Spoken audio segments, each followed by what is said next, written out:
Hi friends, கிட்ஸுக்கு பிடித்த தேன் மிட்டாய் எப்படி செய்யலாம் வாங்க பார்க்கலாம். அதுக்கு ஃபஸ்ட்டு ஸ்டவ்வை ஆன் பண்ணிக்கோங்க. தேன் மிட்டாய் பொரிக்கிறதுக்கு தேவையான எண்ணெயை ஊற்றிக்கோங்க. எண்ணெய் நல்லா காயட்டும். அதுக்குள்ளே மெஷர்மெண்ட் கப்பால் அளந்துக்கலாம். நான் வந்து இன்ஸ்டண்ட்டாக செய்கிறதுக்காக இட்லி மாவு எடுத்திருக்கேன். நீங்கள் வந்து மைதா மாவு எடுக்கிறனால எடுத்துக்கலாம். 3/4 கப்பு எடுத்திருக்கேன். மாவு நல்லா கட்டியாக இருக்கணும் பார்த்துக்கோங்க. 3/4 கப்பு சர்க்கரை எடுத்திருக்கேன்.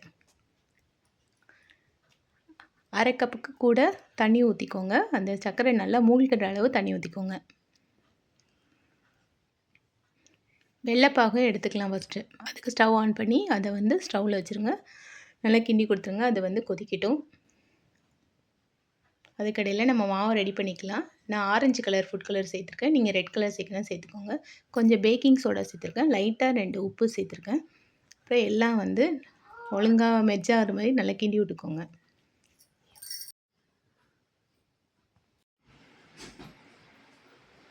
ஒரு பாத்திரத்தில் தண்ணி வச்சுக்கோங்க. அப்போ தான் வந்து தண்ணியில் கை கழுவிட்டு மாவை சின்ன சின்ன உருண்டையாக எண்ணெய் காஞ்சதும் பொரிச்சு எடுங்க. மீடியமான ஃப்ளேமில் வச்சுக்கோங்க. நான் பெருசு பெருசாக போட்டிருக்கேன். நீங்கள் குட்டி குட்டியாக போட்டாலும் உங்கள் இஷ்டம்தான்.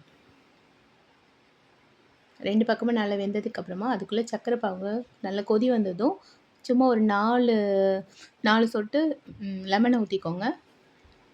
அப்புறமா அது நல்லா பொரிஞ்ச உடனே எடுத்து ஒரு பிளேட்டில் வச்சுருங்க. சர்க்கரை பாகு ரெடியான உடனே பொரிச்சதை அதில் போட்டுருங்க. ஒரு 10 மினிட்ஸ் கழித்து நல்லா கிண்டி விட்டுக்கோங்க.